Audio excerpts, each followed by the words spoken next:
പാഠ് 3 കിത്നെ പേർ. ഇതാണ് ഈ പാഠത്തിന്റെ ശീർഷകം. എത്ര കാലുകൾ ഉള്ളവയും ഇല്ലാത്തവയും ജീവികളെ നമുക്ക് ഈ പാഠത്തിൽ പരിചയപ്പെടാം. പാഠ് 3 കിത്തനെ പേർ പഠിച്ചല്ലേ 2 കവിതകൾ. ഇനി പഠിക്കാൻ പോകുന്നത് ഏതാണ്? ഒരു പാഠാണ്. ടീച്ചറും കുട്ടികളും തമ്മിലുള്ള സംഭാഷണമാണ് ഇതിൽ വരുന്നത് അല്ലേ, കോൺവെർസേഷൻ അല്ലേ. എന്താ പാഠത്തിന്റെ പേര്? കിത്തനെ പേർ എന്നാണ് 3ാമത്തെ പാഠമായിട്ട് വരുന്നത് അല്ലേ. കിത്തനെ, കിത്തന, കിത്തിനി എന്ന് വെച്ചാൽ എന്താ അർത്ഥം? എത്ര എന്നുള്ള അർത്ഥമാണ്. സിംഗുലർ വരുമ്പോൾ, ഏകവചനം വരുമ്പോൾ കിത്തന വരും, പ്ലൂരൽ ആകുമ്പോൾ കിത്തനെ വരും, പിന്നെ സ്ത്രീലിംഗത്തിൽ വരുമ്പോൾ കിത്തിനി വരും കേട്ടോ. അങ്ങനെയാണ് പ്രയോഗങ്ങൾ വരിക. പേർന്ന് വെച്ചാൽ എന്താ അർത്ഥം? കാല്.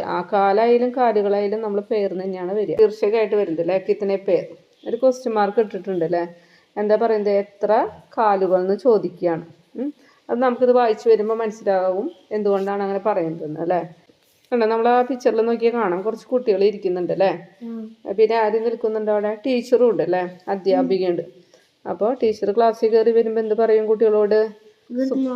സുപ്രഭാത്, നല്ല പ്രഭാതം അല്ല. ഇംഗ്ലീഷിലാകുമ്പോൾ മോർണിംഗ് പറയൂലേ, ഗുഡ് മോർണിംഗ് പറയൂലേ. അപ്പം അതുപോലെ ഇവിടെ ടീച്ചർ പറയാണ്. ബച്ച എന്ന് വെച്ചാൽ ആരാണ്? കുട്ടികൾ. ബച്ച എന്ന് വെച്ചാൽ ഒരു കുട്ടി, ബച്ച എന്ന് വെച്ചാൽ പ്ലൂരലാണ് കുട്ടികൾ. പിന്നെന്താണ്? ബച്ചി വരുമ്പോൾ പെൺകുട്ടികളെ പറയുന്നതാണ്. കുട്ടികളാണ് ആദ്യം പറയുന്നത്. സുപ്രഭാത് അധ്യാപികാജി, നല്ല പ്രഭാതം അല്ലെ, ഗുഡ് മോർണിംഗ് ടീച്ചർ എന്ന് പറയാണ്. അപ്പം അധ്യാപിക തിരിച്ചു പറയും. എന്ത് പറയുന്നു? സുപ്രഭാത് ബച്ചോ, आज हम धरती पर रहने वाले जीवों के पैरों की संख्या की बात करेंगे. ടീച്ചർ എന്താ പറയുന്നത്? നല്ല പ്രഭാതം കുട്ടികളെ എന്ന് പറഞ്ഞു അല്ലേ. ആജ് എന്ന് വെച്ചാൽ എന്താ അർത്ഥം? ഇന്ന് നമ്മൾ ഭൂമിയിൽ, ധർത്തി എന്ന് വെച്ചാൽ എന്താ? ഭൂമി. ഭൂമിയിൽ ജീവിക്കുന്ന ജീവികളുടെ കാലുകളെ കുറിച്ചിട്ട്, പേർ എന്ന് വെച്ചാൽ എന്താ അർത്ഥം? കാലാണ്. കാലുകളുടെ സംഖ്യയെ കുറിച്ചിട്ട്, സംഖ്യ എന്ന് പറഞ്ഞാൽ എന്താ? എണ്ണ അല്ലേ. ആ എണ്ണത്തെ കുറിച്ചിട്ടാണ് നമ്മൾ പറയാനായിട്ട് പോകുന്നത്. ബാത്ത് എന്ന് വെച്ചാൽ എന്താ? സംസാരിക്കാൻ പോകുന്നത്. അതിനെ കുറിച്ചുള്ള കാര്യങ്ങളാണ് പറയാൻ പോകുന്നത്. ജീവോं के पेरों की संख्या 0 से लेकर कई 100 तक भी हो सकती है അല്ലേ. നമ്മുടെ ചുറ്റിനും ഒരുപാട് തരത്തിലുള്ള ജീവികളുണ്ട് അല്ലേ. ആ ജീവികൾ ചെറുതും വലുതും അല്ലേ, കാലുള്ളതും ഇല്ലാത്തവയും. കാലുള്ളതും ഇല്ലാത്തവയും പറയുന്നത് എന്താണ്? കാലുള്ളത് കാലുകൾ കൊണ്ട് സഞ്ചരിക്കുന്നു, അല്ലാത്തവ ഇഴഞ്ഞു നീങ്ങുന്നുണ്ട് അല്ലേ. പാമ്പ്, മണ്ണിര അങ്ങനെയുള്ളത് അല്ലേ. അപ്പോൾ ആ ജീവികളുടെ കാലുകളുടെ എണ്ണം 0 से लेकर, ശൂന്യം എന്ന് വെച്ചാൽ എന്താ? ഇല്ല. 0 എന്നുള്ള അർത്ഥമാണ്, 0 എന്നുള്ള അർത്ഥമാണ്. ശൂന്യം, അതായത് ശൂന്യം പറയുമ്പോൾ എന്താ? ഒന്നുമില്ല എന്നുള്ള അർത്ഥത്തിലാണ്. 0 से लेकर 0 മുതൽ എന്താണ്? കൈ 100 तक भी हो सकती है, 100-ലധികം എണ്ണം ഉള്ളതുണ്ട്. 100 എന്ന് വെച്ചാൽ എന്താ? എത്രയാ?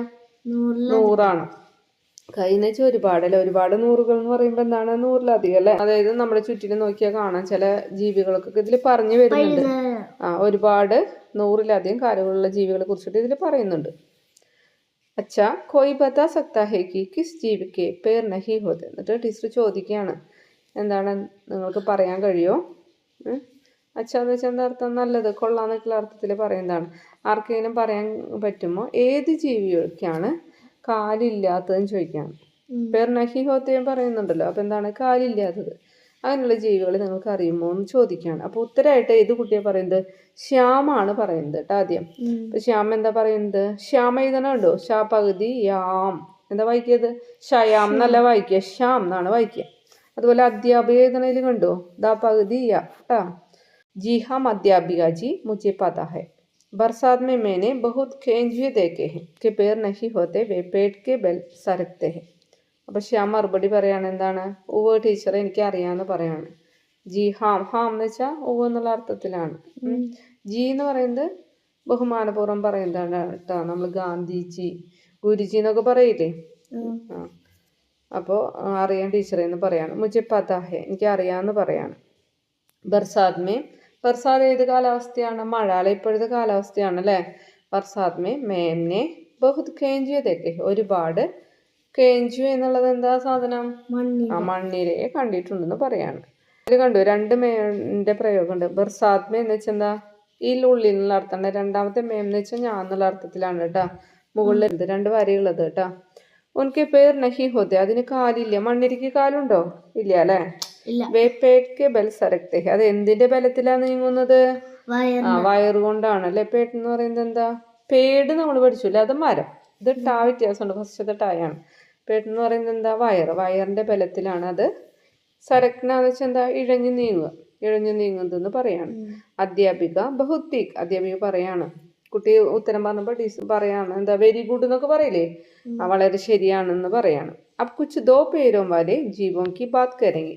ഇനി നമുക്ക് എന്താണ്, രണ്ട് കാലുള്ള ജീവികളെ കുറിച്ച് പറയുന്നത്. അപ്പൊ ആദ്യം പറഞ്ഞത് ഏതാ, കേഞ്ചുയ്ക്ക് കാലുണ്ടോ, ഇല്ല. അപ്പൊ ശൂന്യെന്ന് പറഞ്ഞു അല്ലെ, ഒരു കാലും ഇല്ലാത്തതാണ്. ഇനി നമ്മൾ രണ്ട് കാലുള്ള ജീവികളെ കുറിച്ചിട്ടാണ് പറയാൻ പോകുന്നത്. ഇൻ ജീവോം കോ ദ്വിപാദ് കഹത്തെ ഹെ. ആ ജീവിയെ എന്ത് പേരിട്ടാ നമ്മൾ വിളിക്കുക, ദ്വി എന്ന് വെച്ചാൽ എന്താ അർത്ഥം, രണ്ട് എന്നുള്ള അർത്ഥമാണ്. പാദം എന്ന് വെച്ചാൽ എന്താ, കാല്, രണ്ട് കാലുള്ളത്, അതാണ് ദ്വിപാദ് എന്ന് വിളിക്കുന്നത്. കഹത്തേഹം അങ്ങനെയാണ് വിളിക്കുന്നതെന്ന് പറയാണ്. മനുഷ്യക്ക് അതിരിക്ത് ആപ് ഓർ കോയി ദ്വിപാദ് ബതാ സക്തേ ഹെ. മനുഷ്യൻ കൂടാതെ, അതിരിക്ത് എന്ന് വെച്ചാൽ എന്താ, അലാവ എന്നുള്ള അർത്ഥമാണ്, കൂടാതെ. മനുഷ്യൻ കൂടാതെ നിങ്ങൾക്ക് താങ്കൾക്ക് ഏതെങ്കിലും മറ്റുള്ള ദ്വിപാദിനെ കുറിച്ചിട്ട് പറയാൻ കഴിയുമെന്ന് ചോദിക്കുകയാണ്. ദ്വിപാദ് എന്താ, രണ്ട് കാലുള്ള ജീവികളെ കുറിച്ചിട്ട് നിങ്ങൾക്ക് അറിയുമോ, നിങ്ങൾക്ക് പറയാൻ പറ്റുമെന്ന് ടീച്ചർ ചോദിക്കുകയാണ്. അതാണ് നമ്മൾ ആദ്യത്തെ പേജിൽ കാണുന്നത് അല്ലേ. ഇനി രണ്ടാമത്തെ പേജിലെ കണ്ടോ, മണ്ണിരയുടെ പിക്ചറും കൊടുത്തിട്ടുണ്ട് അല്ലേ ആദ്യത്തെ പേജിൽ. ആദ്യത്തെ പേജിലായിട്ട് നമ്മൾ കാണുന്നത് എന്താണ്, രമേശാണ് അതിന് മറുപടി പറയുന്നത് കേട്ടോ. രമേശ് എന്താ പറയുന്നത്, ക്യോ നഹീം സാരി ചിടിയാം ദ്വിപാദ് ഹി ഹോത്തി ഹെ നാ അധ്യാപികാജി. അപ്പോൾ രമേശ് മറുപടി പറയും, എന്താ പറയുന്നത്, എന്തുകൊണ്ടാണ് പറയാൻ പറ്റാത്ത ടീച്ചറെ, കാരണം എന്താണ്, സാരി ചിടിയാം എല്ലാ പക്ഷികളും എന്താണ്, ചിടിയാം എന്ന് വെച്ചാൽ എന്താ, പക്ഷികൾ, കിളികൾ എന്ന അർത്ഥമാണ്. ചിടിയ എന്ന് വെച്ചാൽ ഒരെണ്ണാണ്, അതിന്റെ പ്ലൂരലാണ് ചിടിയാം. ചന്ദ്രകലി ബിന്ദിട്ടുണ്ടോ, എല്ലാ പക്ഷികളും എന്താണ്, ദ്വിപാദികളാണെന്ന് പറയാണല്ലേ, രണ്ട് കാലുള്ളതല്ലേ. ദ്വിപാദ് ഹി ഹോത്തി ഹെ നാ, അങ്ങനെയല്ലേ ചോദിക്കുകയാണ്. അധ്യാപികാജി, അധ്യാപിക എന്ന് പറയാണ്, ടീച്ചറെ എന്ന് പറയാണ്. അപ്പോൾ അധ്യാപിക അതിന് മറുപടി പറയാണ്, എന്താണ്, ബിൽക്കുൽ സഹി കഹ രമേശ്. അതേ രമേശ്, നീ പറഞ്ഞത് വളരെ കറക്റ്റാണ്, വളരെ ശരിയാണെന്ന് പറയാണ്. अब हम यदि पशुओं की बात करें तो यह बताइए कि आपने कभी किसी ऐसे पशु का नाम सुना है जिसके दो ही पैर हो. എന്നിട്ട് ചോദിക്കുകയാണ് ടീച്ചർ. അബ് എന്ന് വെച്ചാൽ എന്താ, ഇപ്പോൾ നമുക്ക് എന്താണ്, ഇനി പശുക്കളെ കുറിച്ചിട്ട്. പശു എന്ന് പറയുന്നത് മലയാളത്തിലെ പശുവാണോ, അല്ല. എന്താ പശു എന്ന് വെച്ചാൽ ഹിന്ദിയിലെ അർത്ഥം, മൃഗം.